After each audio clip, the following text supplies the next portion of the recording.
আজকে মাসের 6 তারিখ ফেব্রুয়ারি মাসে আমরা এখনো জানুয়ারি মাসে যে কাজ করেছি আমরা বেতন পাইনি।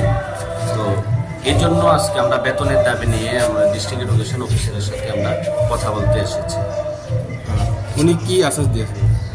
ম্যাম আমাদেরকে জানিয়েছেন যে স্টেট নোডাল এজেন্সি যে অ্যাকাউন্ট আছে অ্যাকাউন্টেই টাকা নেই, অর্থাৎ স্টেট ফিনান্স ডিপার্টমেন্ট থেকে স্টেট নোডাল এজেন্সিতে টাকা দেওয়া হয়নি, যার কারণে ওনারা পিপিএ করে রেখেছেন, ডিস্ট্রিক্ট থেকে পিপিএ করে ব্যাংকে জমা দিয়ে রেখেছেন। যেহেতু স্টেট নোডাল এজেন্সিতে টাকা নেই সেজন্য আমাদের বেতন দিতে পারছেন না ওনারা, এই কথা জানিয়েছেন আমাদের সম্মানিত ডিও ম্যাম। পরবর্তী সময় আপনি কি উদ্যোগ নেবে এই বিষয় নিয়ে কি আপনার পদক্ষেপ নেবেন আপনারা? আমরা আজকে সারা ত্রিপুরা রাজ্যে 8টা ডিস্ট্রিক্টেই টিএসএসএ টিডব্লিউ অর্থাৎ ত্রিপুরা এসএস ওয়েলফেয়ার অ্যাসোসিয়েশনের উদ্যোগে 8টা ডিস্ট্রিক্টে আমরা এমন ডেপুটেশন দিচ্ছি।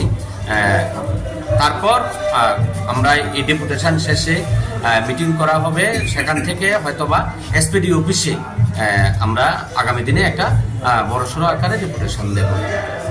আমরা জানি কিছুদিন আগে আপনারা ম্যাডামের লগে দেখা পছন্দ নেই, কখন আবার কি এই ব্যাপারে? অ্যাকচুয়ালি আমাদের সেপ্টেম্বর মাস থেকেই এই অবস্থাটা চলছে। আমরা নিয়মিতভাবে মাস হয়ে গেলেও নিয়মিতভাবে আমরা আমাদের যে সাম্মানিক ভাতা এই টাকাটা আমরা পাচ্ছি না। তো যার কারণে আমাদের প্রতিনিয়ত ম্যাডামের কাছে ছুটে আসতে হয়, খবর নিতে হয় যে কেন আমরা পাচ্ছি না। কারণ সবাই আমাদের সন্তান সন্ততির পরিবার নিয়ে ব্যতিব্যস্ত আছি, যার কারণে আমরা বেতনের খবর নিতে আমরা প্রত্যেকবার যখনই বেতন দেরি হয় বা লেটে ঢুকে তখন আমরা এটা খোঁজ খবর নিয়ে জানতে আসি যে কী কারণে অ্যাকচুয়ালি বেতনটা হচ্ছে না। আমাদের যে সাংগঠনিক যে পদক্ষেপ আছে সেগুলি আমরা চালিয়ে যাব। আমরা আগামী দিনে এসপিডি অফিসে ডেপুটেশন দেব, সেখান থেকে আমরা আরও বড় ধরনের কি পদক্ষেপ নেওয়া যায় সাংগঠনিকভাবে এটা আমরা সিদ্ধান্ত গ্রহণ করব।